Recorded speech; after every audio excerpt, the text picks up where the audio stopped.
speaking of that, here's the Pittsburgh Tribune Review. Pennsylvania Homeland Security Chief quits. And we're going to be discussing that now with State Representative from Pennsylvania, Daryl Metcalfe, who's organized a Second Amendment rally, Tea Party, lower tax rallies. They got surveilled by this Israeli company that admits they're Mossad connected. They were paid $125,000 to spy on his group. And they've now had state Homeland Security hearings on this, and the head of Homeland Security, a former federal Homeland Security individual with the U.S. Special Forces, has resigned over this, and there's criminal investigations, civil investigations. The media is reporting. Again, Pennsylvania Homeland Security Chief quits. Here's another one. Second Amendment group made terror threat list in Pennsylvania.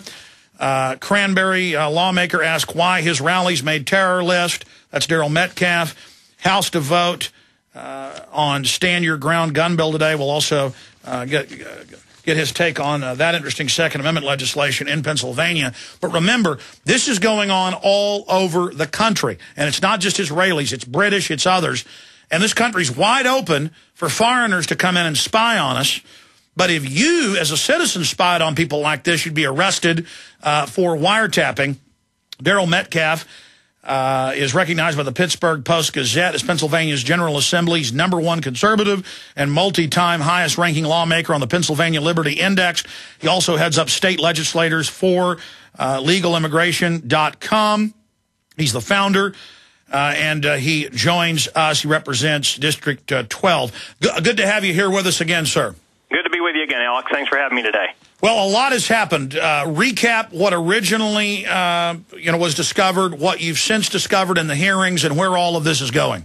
Right. It came out some time back that this Institute of Terrorism Research and Response that admits on their website that connections with Israeli defense, that they were actually contracted by the Pennsylvania Homeland Security and were issuing bulletins regarding events that were taking place or planned around the state of Pennsylvania. As that information became public and more and more details were made available, we became aware that a couple of the rallies that I organized, both for Second Amendment and also for taxpayers to voice their concerns about increased spending and increased taxes in the state of Pennsylvania, were two events that were listed in these bulletins that they were looking at as far as elevating the possible chance of having some terrorist activity occurring. So when this became evident and became reported on more and more, the Senate called for hearings out of their Senate Veterans Affairs Emergency Preparedness Committee. Senator Baker chaired that hearing last Monday, and I have one of my staff at the hearing. I live about 4 hours from Harrisburg. I wasn't at the hearing in the morning on Monday before our session started, but I had one of my staff there, and it was very evident from the testimony that was given from the Pennsylvania State Police, the director of the Homeland Security here in Pennsylvania, the Pennsylvania State Homeland Security Department, and also our PEMA, the Pennsylvania Emergency Management Association, that there was conflicting testimony given. The state police seemed to strongly disagree with information that was being put forth by the director of our Homeland Security here in Pennsylvania at that time and by PEMA, that they, in fact, had told the governor's office that they were on top of any dangers to Pennsylvanians. And during that time, Director Powers moved forward with contracting this Israeli-connected company, the Institute of Terrorism Research and Response. They tried to claim that the state police said they didn't have the resources to take care of dealing with those types of threats that would be notified through this institute. The state police disagreed with that testimony.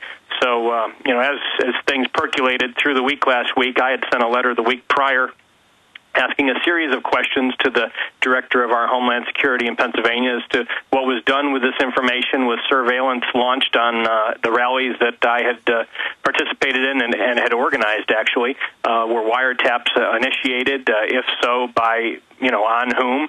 Were any of the people involved with working with me on these rallies a target of their surveillance? Was I a target of their surveillance? We've since that time worked with our legal counsel to draft right-to-know requests that will be filed this week, and our Homeland Security Director here in Pennsylvania announced his resignation last Friday. The governor of Pennsylvania seems to still stand by the director of that department, even though he claims he wasn't standing by these bulletins or the contracting of this company. But if he, in fact, didn't agree with this, he should have fired the director instead of letting the director weasel out of his role here by resigning last week. I think there's still questions that have to be answered by PEMA. There's still questions that should be investigated by our Attorney General and by the state police regarding what was done here that infringed upon the rights of law-abiding citizens in Pennsylvania. Yeah, let's boil this down. You've got this Homeland Security head of the state, State Homeland Security Director James F. Powers, Jr., and you've got all these other individuals not wanting to release more information on exactly what's happening in the state. But bottom line, we know an Israeli company was out there spying on political groups across the board, and all of this needs to be released at least to the state committees, and I think there needs to be a criminal investigation.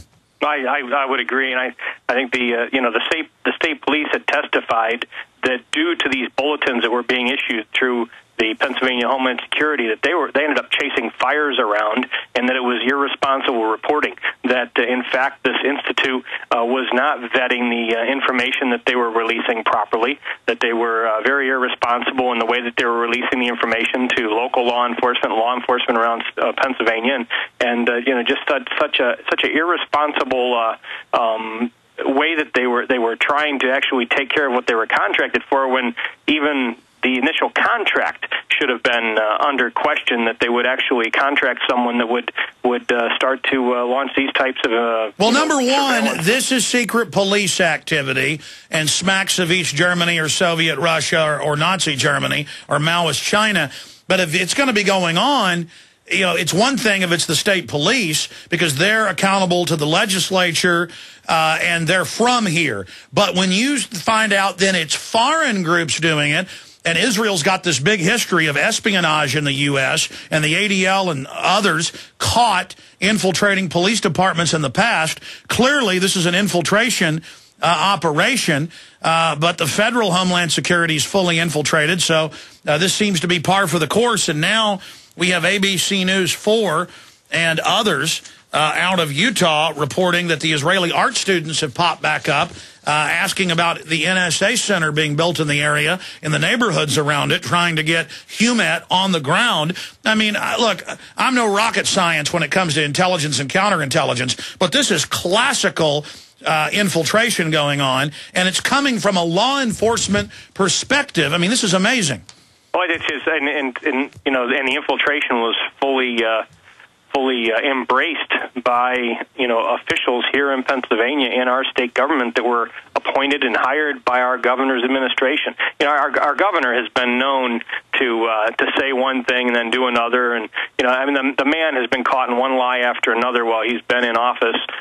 He'd come out and it was reported that Rendell had terminated the contract, saying it violated citizens' rights for lawful constitutional protests.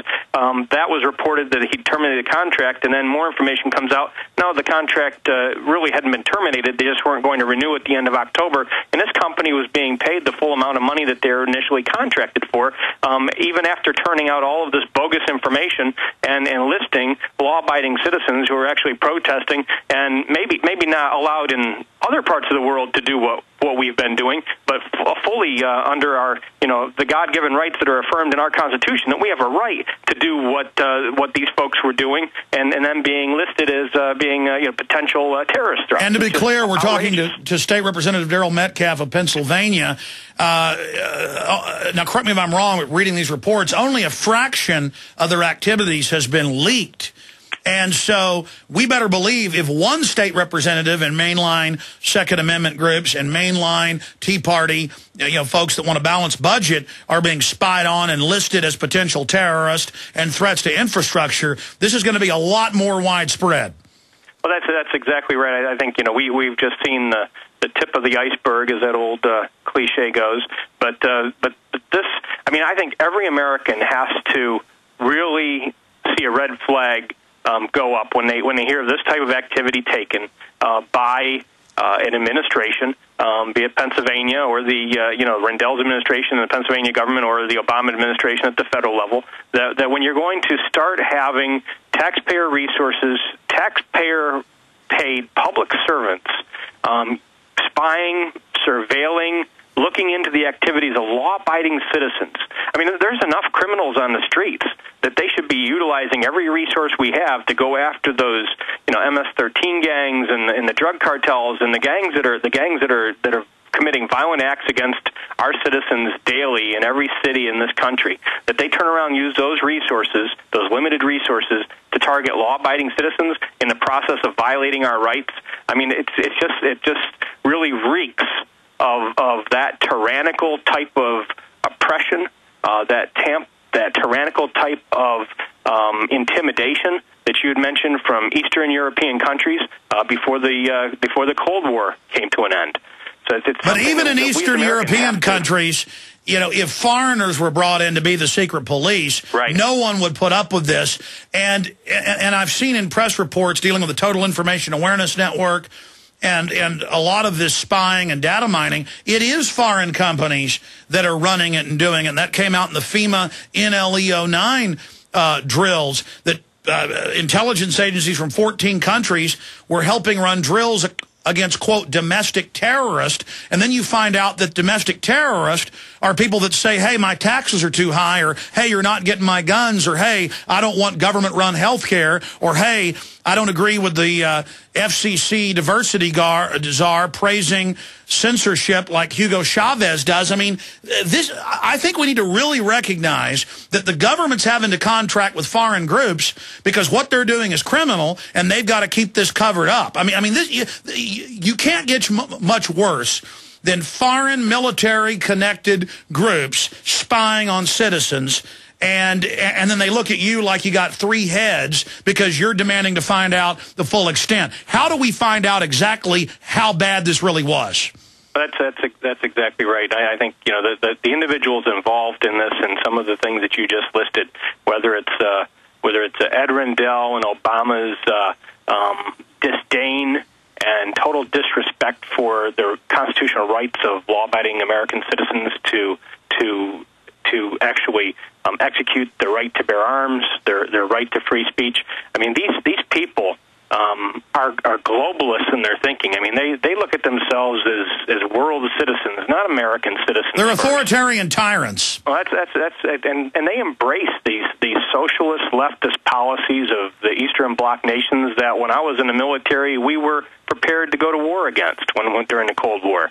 The Warsaw Pact nations. I mean, that type of tyrannical governance is what these types of people.